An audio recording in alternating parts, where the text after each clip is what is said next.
Hello, welcome back to the reading of the poem The Man God, written by Maria Valtorta, Volume 3, Chapter 383, Part 2, In Solomon's House, Old Ananías. Judas Iscariot suddenly stops laughing and remarks, "We have not been able to find out anything about her, and we have heard nothing of John of Endor. I wonder where they have ended up."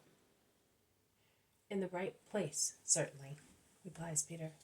"Do you know where?" "I know that they are no longer here to be harassed by ill will." "Have you ever inquired about them?" "I have."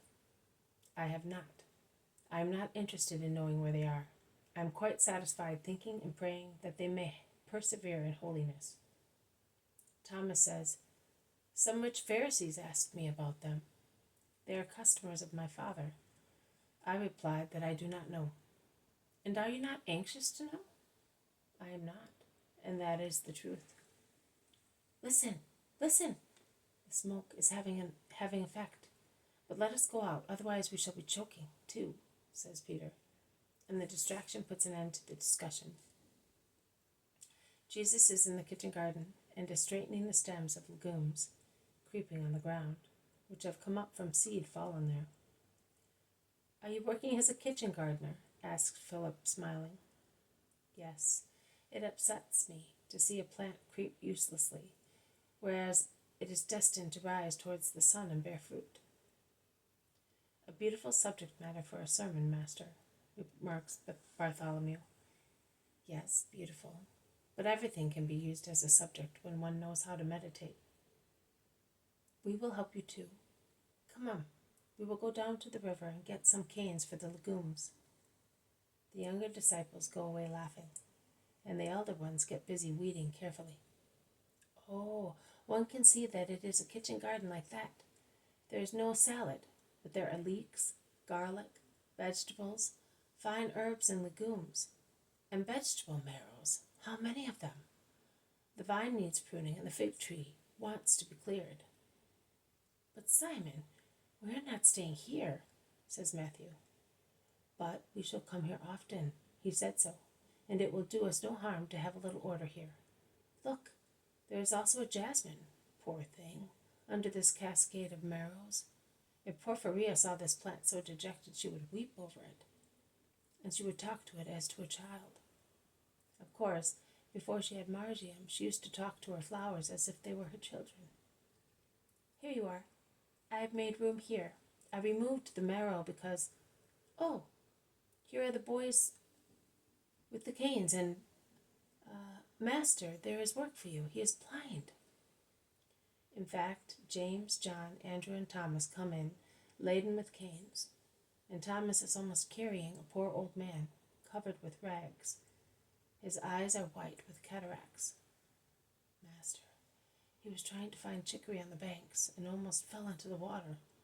He has been left alone for some months because the son who kept him died, and his daughter-in-law went back to her house, and he lives as best he can. Is that right, Father?" "Yes, it is." "Where is the Lord?" he says, turning round his veiled eyes. "He is here. Can you see that long whiteness? It's him." But Jesus comes forward and takes him by the hand. "Are you alone, poor father, and you cannot see?" "No, I cannot. When I could, I made baskets and eel pots and made also nets, but now I can see more with my fingers than with my eyes, and looking for herbs and make mistakes, and at times I have suffered from stomach disorder because of harmful herbs. But in the village, oh, they are all poor and with many children, and I am old. If a donkey dies, one is sorry, but if an old man dies, what is an old man? What am I? My daughter-in-law took everything away. If she had only taken me with her, like an old sheep, that I might be near my grandchildren, my son's children." He weeps, resting his head on the chest of Jesus, who holds him in his arms, caressing him. "Have you got a house?" "She sold it." "And how do you live?" "Like an animal. At first, the people in the village helped me. Then they became tired." Solomon in that case is no longer of the same race, because he is generous, remarks Matthew. With us, though, why did he not give the house to the old man? Asks Philip. Because the last time he came here, I had a house.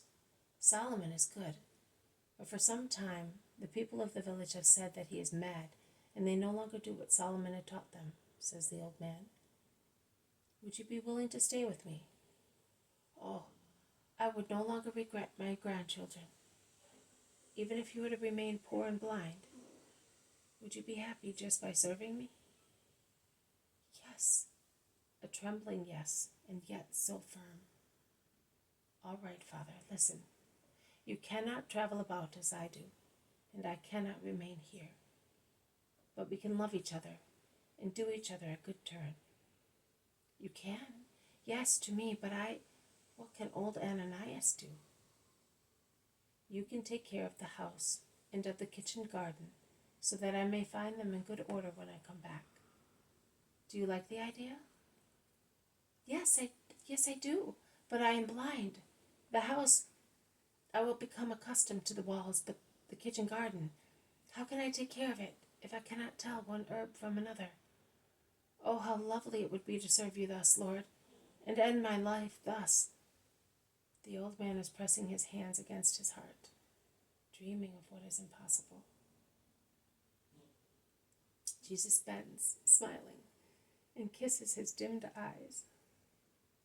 But I am beginning to see. I can see. Oh, he staggers in his joy and would fall if Jesus did not support him. What joy does, says Peter in a deeply moved voice. And hunger. He says that he has been living for days on chicory without any oil or salt, concludes Thomas. Yes, that is why we brought him here to feed him. Poor old soul, they all exclaim sympathetically. The old man recovers his senses and weeps, the poor tears of old people. So sad, also, when they are tears of joy. And he whispers, Now I can serve you, Blessed One. And he wants to bend to kiss Jesus' feet. No, Father. Now we shall go inside and we shall have something to eat. Then we will give you a tunic, and you will be among sons. And we shall have a Father who will welcome us every time we come back, and will bless us every time we depart. We will go and find 2 doves, so that you may always have living creatures around you. And we will get seed for the kitchen garden, and you will sow them in the soil, and you will sow faith in me in the hearts of the people here. I will teach them charity, for they have none. Yes, also charity, but be kind. Oh, I will be. I did not say one harsh word to my daughter-in-law when she left me. I understood, and I forgave. I read that in your heart. That is why I loved you. Come with me. And Jesus goes into the house, holding the old man by the hand. Peter looks at them, and with the back of his hand he wipes off a tear before resuming his work. Are you weeping, brother? Peter does not reply. Andrew insists, Why are you weeping, brother? Mind your own business. The weeds in this case. If I am weeping, it's because I know why. Tell us too. Be good, says several apostles. It's because these lessons, given so, they touch my heart more than when he thunders imposingly. But we see the king in him then, exclaims Judas. And here we see the saint. Peter is right, says Bartholomew. But he must be powerful in order to reign, and he must be holy in order to redeem. I agree with regard to souls, but with regard to Israel will never be Israel unless souls become holy. The conflicting opinions bounce backwards and forwards. The old man comes out with a water jug in his hand. He is going to the fountain. He is so happy, that he is entirely different from the man he was previously. Old father, listen. According to you, what does Israel need to become great? Andrew asks him, a king or a saint? It needs God. That God who is praying and meditating in there. Ah, my sons, be good. You who follow him, be good, very good. Ah, what a gift the Lord has given you. What a gift. And he goes away, raising his arms towards the sky, whispering, what a gift. What a gift.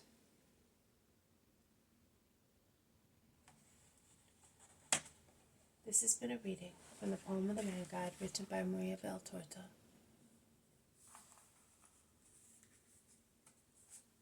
Volume 3. Chapter 383, Part 2. In Solomon's House, Old Ananías. Thank you for listening. I will see you tomorrow. May God bless you, and may peace be with you.